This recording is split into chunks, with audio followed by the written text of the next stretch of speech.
भक्तजनों, माताओं, बहनों, सादर जय श्री कृष्ण। हमारे YouTube चैनल में आप सभी का बहुत बहुत स्वागत है। मैं हूं आपके साथ आचार्य धर्मेंद्र शास्त्री। तो सबसे पहले आपको और आपके पूरे परिवार को वैशाख पूर्णिमा की बहुत बहुत शुभकामनाएं और बधाइयां। भगवान लक्ष्मी नारायण का भरपूर आशीर्वाद आपके जीवन पर सदैव बना रहे। आप सभी सुखी रहें, स्वस्थ रहें, व्यस्त रहें और मस्त रहें। वैशाखी पूर्णिमा के दिन भगवान विष्णु के अवतार बुद्ध भगवान का भी प्रागट्य हुआ था, इसीलिए इसी दिन बुद्ध जयंती भी मनाई जाती है। इसके अलावा इस दिन कूर्म भगवान का भी अवतार हुआ था, इसलिए इस दिन कूर्म जयंती भी मनाई जाती है। तो आप सभी भक्तजनों को, माताओं बहनों को बुद्ध जयंती तथा कूर्म जयंती की भी बहुत बहुत शुभकामनाएं और बधाइयां। वैसे तो पूर्णिमा प्रत्येक माह में आती है और प्रत्येक पूर्णिमा का अपना अपना अलग अलग महत्व माना गया है, लेकिन वैशाख माह को माधव मास माना गया है और वैशाख माह की जो पूर्णिमा होती है उसे बड़ी पूर्णिमा माना जाता है। जिस प्रकार कार्तिक की पूर्णिमा होती है, उसी प्रकार जो है वैशाख की पूर्णिमा को बड़ी पूर्णिमा माना गया है। यानी पूरे वैशाख माह में वैशाख स्नान का अपना अपना अलग अलग महत्व माना गया है। वैशाख माह में स्नान करने से, दान करने से, पुण्य करने से मनुष्य को अनंत गुना फल की प्राप्ति होती है। लेकिन कोई मनुष्य यदि वैशाख स्नान पूरे महीने नहीं कर सकता है, वो केवल पूर्णिमा के दिन जल्दी उठ करके स्नान करेगा, दान करेगा, पुण्य करेगा, तो उसको संपूर्ण वैशाख महीने का स्नान का पूर्ण फल प्राप्त हो जाएगा। और वैशाख पूर्णिमा के दिन ही वैशाख स्नान का समापन माना जाता है। तो इस बार वैशाख पूर्णिमा जो कि 26 मई 2021 बुधवार के दिन है और बुधवार के दिन इस बार बुद्ध पूर्णिमा है। भगवान बुद्ध का भी इसी दिन प्रागट्य हुआ था और इसके अलावा बुद्ध पूर्णिमा के रूप में इसे बड़े ही धूमधाम के साथ में बौद्ध अनुयायी लोग मनाते हैं। उनके घरों में भी पूजन अर्चन होता है और भगवान बुद्ध की महिमा का श्रवण करते हैं और भगवान का विशेष पूजन अर्चन करके उनका उत्सव मनाते हैं। इसी प्रकार पूर्णिमा का व्रत कई माताएं बहनें भक्तजन करती हैं। उनको पूर्णिमा का व्रत इसी दिन करना चाहिए और पूर्णिमा के दिन सत्यनारायण भगवान का पूजन अर्चन भी किया जाता है। सत्यदेव का पूजन अर्चन वैसे तो प्रत्येक महीने प्रत्येक मनुष्य को करना चाहिए। प्रत्येक पूर्णिमा के दिन सत्यनारायण भगवान का पूजन करने से मनुष्य के जीवन की सारी समस्याओं का समाधान उसको प्राप्त हो जाएगा। लेकिन वैशाख की जो पूर्णिमा होती है उस दिन सत्यनारायण भगवान का विशेष पूजन अर्चन करना चाहिए। इसी प्रकार इस दिन भगवान लक्ष्मी नारायण का तथा भगवान कुबेर का भी विशेष पूजन अर्चन करना चाहिए। लेकिन इस बार पूर्णिमा के दिन चंद्र ग्रहण की स्थिति बन रही है और चंद्र ग्रहण जो कि पूर्णिमा को ही घटित होता है। 26 मई 2021 वैशाख माह के शुक्ल पक्ष की पूर्णिमा तिथि बुधवार यानी बुद्ध पूर्णिमा को चंद्र ग्रहण का जो समय रहेगा दोपहर 3:15 से चंद्र ग्रहण प्रारंभ हो जाएगा। इसका मध्यकाल 4:43 पर होगा तथा इसका मोक्ष काल यानी इसका समापन शाम को 6:22 पर होगा और इस ग्रहण की कुल अवधि 3 घंटा और 7 मिनट रहेगी। चंद्र ग्रहण का सूतक सुबह 6:15 यानी 9 घंटे पहले प्रारंभ हो जाएगा, जो कि ग्रहण समाप्ति यानी शाम को 6:22 पर होगा। और ग्रहण का सूतक वहां पर मान्य होता है जहां पर ग्रहण दिखाई देता है, इसलिए यह ग्रहण जहां पर दिखाई देगा वहां पर सूतक, पातक और इसके नियम तथा ग्रहण काल, पुण्य काल, पर्व काल माने जाएंगे। लेकिन जहां पर यह ग्रहण परिदृश्य नहीं होगा वहां पर इसका सूतक काल, इसका पुण्य काल, इसका पर्व काल नहीं माना जाएगा। यह ग्रहण केवल वहां पर दिखाई देगा जहां पर शाम को 6:22 के पहले चंद्रोदय हो जाएगा। यानी यह ग्रहण भारत में यदि देखें तो केवल पूर्वी भारत में ही दिखाई देगा।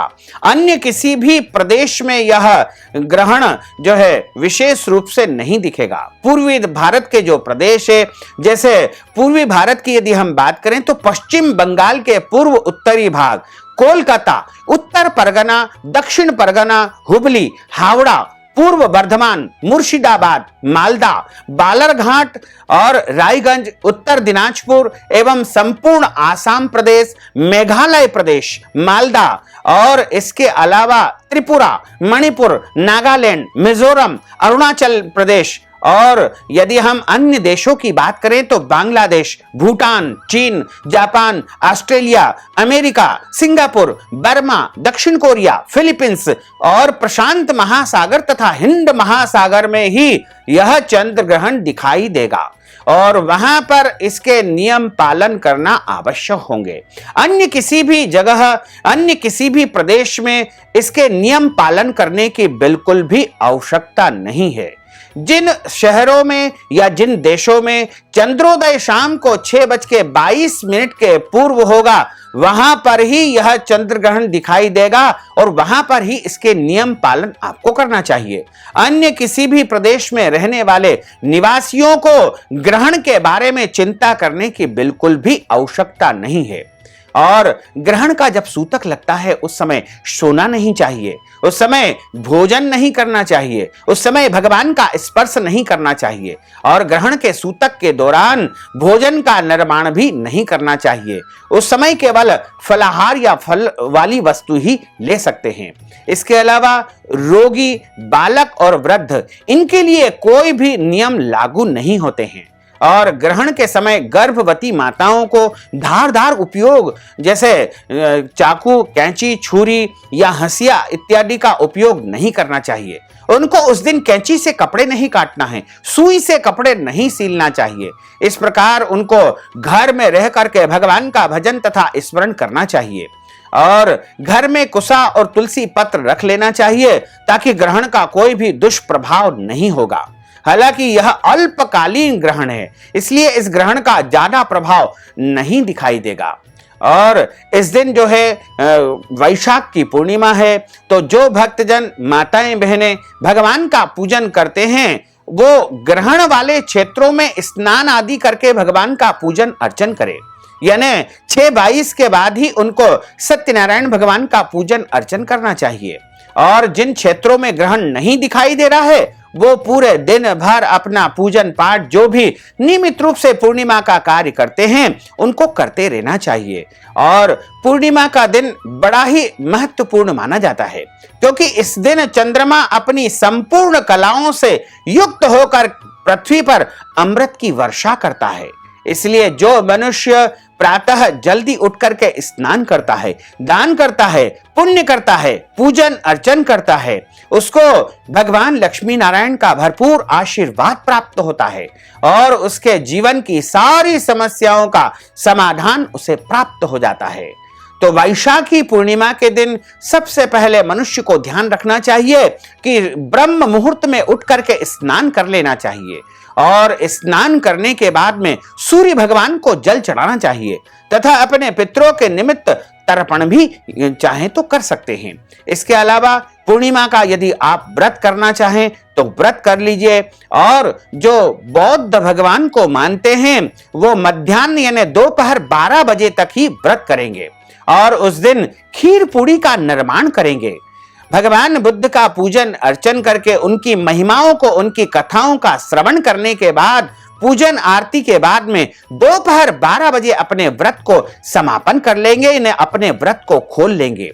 लेकिन जो सनातन धर्म के धर्मावलंबी है वो पूरे दिन व्रत रखते हैं और शाम के समय जब चंद्रमा का उदय होता है, चंद्रमा का दर्शन करने के बाद में ही व्रत का समापन करते हैं या कुछ भक्तजन अगले दिन ही व्रत का पारणा करते हैं। लेकिन वैसे पूर्णिमा का जो व्रत है वो शाम के समय खोला जा सकता है, इसमें कोई संशय नहीं है। और इस दिन भगवान को शुद्ध और सात्विक भोजन तैयार करके भोग लगावे। जैसे पूर्णिमा के दिन यानी वैशाखी पूर्णिमा के दिन भगवान को, लक्ष्मी नारायण भगवान को या बुद्ध भगवान को खीर पूड़ी का भोग लगाना चाहिए और उस भोजन में लहसुन, प्याज, मांस, मदिरा का उपयोग बिल्कुल नहीं करना चाहिए। और इस दिन जो भोजन आप तैयार करते हैं उसको बिना स्नान किए यानी बासी स्थिति में नहीं बनाना चाहिए। और भगवान का पूजन अर्चन करने के बाद में, उनको भोग लगाने के बाद, आरती करने के बाद ही स्वयं प्रसाद रूप में उस भोजन को ग्रहण करना चाहिए। और बौद्ध पूर्णिमा, वैशाखी पूर्णिमा के दिन झूठ नहीं बोलना चाहिए, मनुष्य को क्रोध नहीं करना चाहिए, लड़ाई झगड़ा वाद विवाद बिल्कुल नहीं करना चाहिए। और इस दिन अपने घर के बड़े बुजुर्ग जैसे माता पिता या सास ससुर का अनादर या अपमान नहीं करना चाहिए, उनकी यथाशक्ति सेवा पूजा करनी चाहिए। और यदि आपके घर बौद्ध पूर्णिमा, वैशाखी पूर्णिमा के दिन कोई भी जरूरतमंद व्यक्ति आता है, मांगने वाला आता है, या फिर कोई भी साधु संत, बौद्ध भिक्षुक या ब्राह्मण आता है, तो उन्हें खाली हाथ नहीं लौटाना चाहिए, कुछ न कुछ दान पुण्य अवश्य ही करना चाहिए। यदि संभव हो तो घर आए हुए अतिथि को भोजन भी कराना चाहिए। इसके अलावा बौद्ध पूर्णिमा के दिन दाढ़ी कटिंग नहीं करवाना चाहिए और इस दिन शरीर के अंग के कोई भी बाल नहीं काटना चाहिए। इस दिन प्रयास करना चाहिए कि ब्रह्मचर्य व्रत का पालन करे और नाखून भी न काटे। इसके अलावा बौद्ध पूर्णिमा के दिन पेड़ पौधों को काटना नहीं चाहिए, किसी भी जीव की हिंसा नहीं करना चाहिए तथा इस दिन मांस, मदिरा, लहसुन, प्याज, अभक्ष भक्षण का उपयोग बिल्कुल भी नहीं करना चाहिए। और इस दिन जो है ध्यान रखना चाहिए कि कोई भी पेड़ पौधों को नहीं काटे। बौद्ध पूर्णिमा, वैशाखी पूर्णिमा बड़ी पूर्णिमा मानी जाती है। इस दिन आप प्रत्येक शुभ और मांगलिक कार्यक्रम का शुभारंभ कर सकते हैं।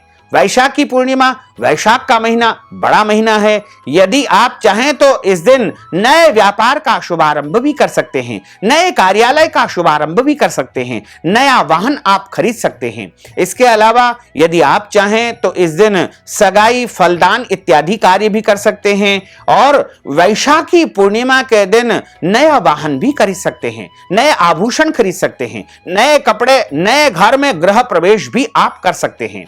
नए घर के निर्माण हेतु भूमि पूजन या गृहारंभ भी इस दिन कर सकते हैं। इसके अलावा 16 संस्कारों में जो मुख्य संस्कार होते हैं वो भी इस दिन आप कर सकते हैं। मुंडन संस्कार भी आप चाहें तो संपन्न इस दिन कर सकते हैं। इसके अलावा अन्य शुभ और मांगलिक कार्यक्रम भी आप इस वैशाखी पूर्णिमा के दिन संपन्न कर सकते हैं। कोई दोष नहीं है, बड़ी पूर्णिमा है, सभी कार्य शुभ फल देने वाले सिद्ध होंगे। हमारे पुराणों में तथा धर्म ग्रंथों में वैशाखी पूर्णिमा का बहुत अधिक महत्व माना गया है। इस दिन भगवान विष्णु और चंद्रमा की विधि विधान से पूजा अर्चना की जाती है और वैशाख माह की पूर्णिमा तिथि पर ही भगवान बुद्ध का जन्म हुआ था। इस दिन को बुद्ध पूर्णिमा के नाम से भी जाना जाता है। भगवान बुद्ध को भगवान विष्णु के 9वें अवतार के रूप में माना गया है। इसलिए बुद्ध पूर्णिमा का महापर्व इस बार जो है 26 मई 2021 को वैशाखी पूर्णिमा के साथ में मनाया जाएगा। इसी दिन व्रत की पूर्णिमा भी रहेगी, सत्यनारायण के पूजन की पूर्णिमा भी इसी दिन रहेगी। 25 मई 2021 को रात को 8:30 से यानी मंगलवार एक दिन पहले ही पूर्णिमा तिथि लग जाएगी, जो कि 26 मई 2021 यानी बुधवार को शाम को 4:43 तक पूर्णिमा तिथि रहेगी और 25 मई की रात्रि 10:52 से शिव योग भी लग जाएगा तथा सर्वार सिद्धि योग भी प्रारंभ हो जाएगा। यानी इस दिन 2 बड़े बड़े शुभ योग विद्यमान रहेंगे। तो इस दिन का विशेष महत्व हमारे धर्म ग्रंथों और पुराणों में लिखा हुआ है और इस दिन जो भी दान करेंगे, पुण्य करेंगे, ब्राह्मण भोजन करवाएंगे या फिर जरूरतमंद व्यक्ति को आप दान पुण्य करेंगे तो आपको महान पुण्य फल की प्राप्ति होगी। और पूर्णिमा के दिन प्रत्येक शुभ कार्यों का अनंत गुना फल प्राप्त होता है। पूर्णिमा तिथि ही समस्त कार्यों को पूर्ण करने वाली मानी गई है। इसलिए पूर्णिमा के दिन प्रत्येक मनुष्य को दान पुण्य के साथ साथ जो है मंत्र जाप अनुष्ठान भी करना चाहिए। भगवान के पवित्र नामों का उच्चारण करना चाहिए। भगवान के स्तोत्रों का, भगवान की कथाओं का श्रवण भी इस दिन आप कर सकते हैं। तो भक्तजनों, माताओं बहनों, यदि आप वैशाखी पूर्णिमा, बुद्ध पूर्णिमा के निमित्त दान पुण्य करना चाहते हैं, अन्नदान, भोजन दान, वस्त्र दान, गौदान या कोई भी दान पुण्य यदि आप वैशाखी पूर्णिमा, बुद्ध पूर्णिमा के निमित्त करना चाहते हैं, तो आप हमारी पेटीएम के माध्यम से, गूगल पे के माध्यम से, फोन पे के माध्यम से या अकाउंट नंबर के माध्यम से नगद राशि पहुंचा करके वैशाखी पूर्णिमा का पूरा पुण्य लाभ प्राप्त कर सकते हैं। साथ ही आपसे अनुरोध है कि हमारे इस ज्ञानवर्धक वीडियो को अधिक से अधिक लोगों को शेयर करिएगा, लाइक करिएगा, कमेंट करिएगा, और यदि अभी तक आपने सब्सक्राइब नहीं किया तो अभी और इसी समय सब्सक्राइब अवश्य कर लीजिए, ताकि इसी प्रकार की ज्ञानवर्धक वीडियो सबसे पहले आपको प्राप्त हो सकेगी।